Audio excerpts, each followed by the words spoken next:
अस्सलामु अलैकुम रहमतुल्लाहि वबरकातहू। आज हम एक ऐसे राज पर बात करने जा रहे हैं जो आम नज़र से ओझल है। लोग रिस्क के लिए दिन रात मेहनत करते हैं, कारोबार बदलते हैं, मुल्क बदलते हैं, लेकिन एक वक्त ऐसा है, एक ख़ास घड़ी जिसमें पढ़े जाने वाली नमाज इंसान की तकदीर का रुख मोड़ देती है। क्या वाकया कोई ऐसी नमाज है जिसका पाबंद कभी मोहताज नहीं रहता? क्या इस वक्त की इबादत आसमानों के दरवाज़े खोल देती है? और अगर ये सच है तो हम में से कितने लोग इस राज से गाफिल हैं? आज की गुफ्तगू आखिर तक सुनिएगा, क्योंकि आखिर में वो बात आएगी जो शायद आपकी सोच बदल दे। गुर्बत सिर्फ पैसे की कमी नहीं, गुर्बत सिर्फ जेब खाली होने का नाम नहीं, असल गुर्बत दिल की बेचैनी है। असल गुर्बत सुकून का ख़त्म हो जाना है। असल गुर्बत बरकत का उठ जाना है। कितने लोग हैं जिनके पास लाखों हैं मगर नींद नहीं, और कितने लोग हैं जिनके पास थोड़ा है मगर सुकून बेशुमार है। तो सवाल ये नहीं कौन अमीर है, सवाल ये है कि किसके रिज़्क़ में बरकत है। वो ख़ास वक्त कौन सा है? हदीस में एक नमाज के बारे में ख़ास तकीद मिलती है। एक ऐसा वक्त जब फरिश्ते ज़मीन पर उतरते हैं, एक ऐसा वक्त जब रिस्क तकसीम होता है, एक ऐसा वक्त जब दुआएं रद्द नहीं होती। ये वो वक्त है जब ज़्यादातर लोग सो रहे होते हैं। ये वो वक्त है जब दुनिया की आवाज़ें खामोश होती हैं। ये वो लम्हा है जब रब अपने बंदे के सबसे करीब होता है। जी हाँ, ये वक्त है फजर की नमाज का। फजर और रिज़्क़ का तल्लक। फजर सिर्फ़ एक नमाज नहीं, ये दिन की बुनियाद है। जो शख्स फजर के वक्त उठता है वो दरअसल अल्लाह के निज़ाम के साथ हम आहंग हो जाता है।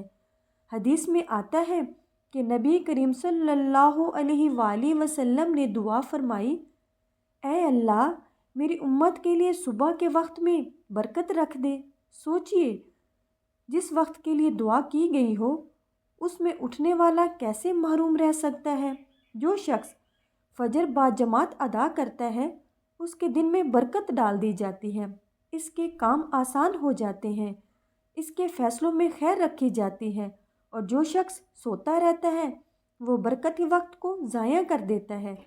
फजर छोड़ने के नुकसानात। फजर छोड़ने वाला क्या होता है? रिज़्क़ में बेबरकती, दिन भर की सुस्ती, दिल का बोझ, कामों में रुकावट। शैतान इंसान के सर पर गिरें लगा देता है। अगर बंदा उठकर अल्लाह को याद करे तो गिरें खुल जाती है, वरना इंसान बोझल और तंग दिल रहता है। गुर्बत अक्सर पैसे की नहीं, बरकत की कमी की वजह से आती है। बाजमात फजर का ख़ास असर। नबी करीम सल्लल्लाहु अलैहि वसल्लम ने फरमाया कि फ़जर और इशा की नमाज मुनाफ़िकीन पर सबसे ज़्यादा भारी होती है। क्यों? क्योंकि उनमें इखलास का इम्तिहान है। जो अंधेरे में मस्जिद की तरफ चलता है उसके लिए क़यामत के दिन मुकम्मल नूर की खुशखबरी है। जो शख्स नूर लेकर चलेगा, क्या इसकी ज़िंदगी अंधेरी रह सकती है? आपने देखा होगा कामयाब लोग सुबह जल्दी उठते हैं, लेकिन एक मोमिन की कामयाबी सिर्फ दुनियावी नहीं होती। वो फजर से पहले उठता है, वज़ू करता है, 2 रकात नफल पढ़ता है, फिर फ़र्ज़ अदा करता है। ऐसे शख्स के दिन में एक अजीब तरबियत आ जाती है। काम वक्त पर होते हैं, फ़ैसले वाज़िया होते हैं, दिल मुतमईन रहता है। यही असल वक्त है, यही असल दौलत है। एक बात याद रखिए, फजर पढ़ना सिर्फ अमीरी का नुस्खा नहीं, ये अल्लाह के करीब होने का ज़रिया है। और जब बंदा अल्लाह के करीब हो जाए तो फिर वो तन्हा नहीं रहता, उसका रब उसके साथ हो जाता है। जिसके साथ अल्लाह हो वो कभी गरीब नहीं हो सकता। कभी आपने सोचा कि कुछ लोगों के काम बिगड़ते बिगड़ते संवर क्यों जाते हैं और कुछ लोगों के काम बनते बनते बिगड़ क्यों जाते हैं? फ़र्क अक्सर नज़र नहीं आता, लेकिन आसमानों पर फ़र्क वाज़िया होता है। रात के आखिरी पहर में तकदीर के फ़ैसले लिखे जाते हैं। इसी वक्त बंदा अगर सजदे में हो तो वो सिर्फ दुआएं मांग रहा होता है। वो अपनी तकदीर के फ़ैसले पर आंसू से दस्तखत कर रहा होता है। फजर से पहले उठने वाला इंसान دراصل اپنے دن کی قسمت خود لکھ رہا ہوتا ہے، اور جو سوتا رہتا ہے وہ فیصلے دوسروں پر چھوڑ دیتا ہے۔ تہجد اور فجر کا ملاپ۔ اگر کوئی شخص فجر سے کچھ دیر پہلے اٹھ جائے، 2 رکعات تہجد پڑھ لے، پھر اذان سن کر سنت اور فرض ادا کر لے، تو سمجھ لے وہ عام انسان نہیں رہا۔ رات کا آخری حصہ وہ وقت ہے جب رب فرماتا ہے کوئی مانگنے والا کہ میں اسے عطا کروں؟ سوچیے، اگر اس وقت آپ سو رہے ہوں اور کوئی جاگ کر مانگ رہا ہو تو رزق کس کے حصے میں زیادہ آئے گا؟ یہی وہ راز ہے جو اولیاء اور اہل دل سمجھ گئے تھے۔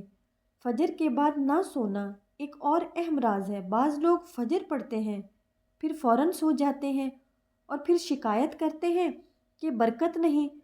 صبح کا وقت تقسیم رزق کا وقت ہے۔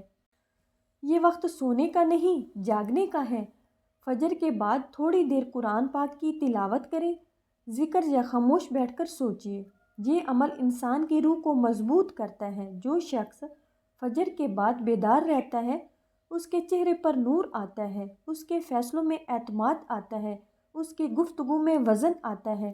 یہ سب رزق ہے، اور یہ سب رزق فجر سے جڑا ہوا ہے۔